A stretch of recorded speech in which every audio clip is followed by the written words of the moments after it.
بسم الله الرحمن الرحیم. په اوس مې یوټیوب کتو نو یو کس دی علم خان شیرپور چې زه اکثر پرې اپریشیټ کوم هم ویډیوز هم ګورم ډېر ښه کارونه کوي په کارونو سره سره اکثر په سکتو لګي بیا ډېر زیات ټوپونه هم وهي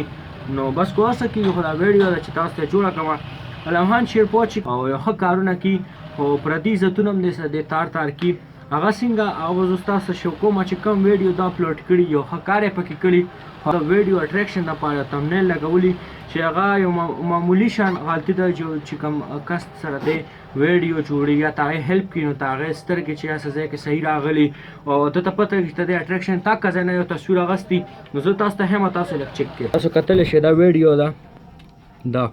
عورت کے ساتھ ظلم کا داستان دې ته وګورئ نو که تاسو وګورئ که دا ویډیو نور تاسو ټوټل چک کړئ خو دې کې به داسې څه نور تا ته میلاو نه شي واحد ته د یو تصویر نه ده پې دا اټریکشن دپاره لګولې اوس دا بله ویډیو دا د سوات د دې خاندان مرسیال جوړ شوی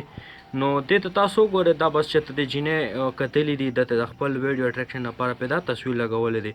نو زه به صرف دا وایم چې علم خان شیرپور تو خپل ویډیو بالکل ښه کارونه کوي خو د خپل اټریکشن لپاره چې عزت تار مه کوه او داسې قسم تصویران پې مه لګوه داسې تمنیل مه لګوه چې په هغې باندې د یو زنانه عزت خرابي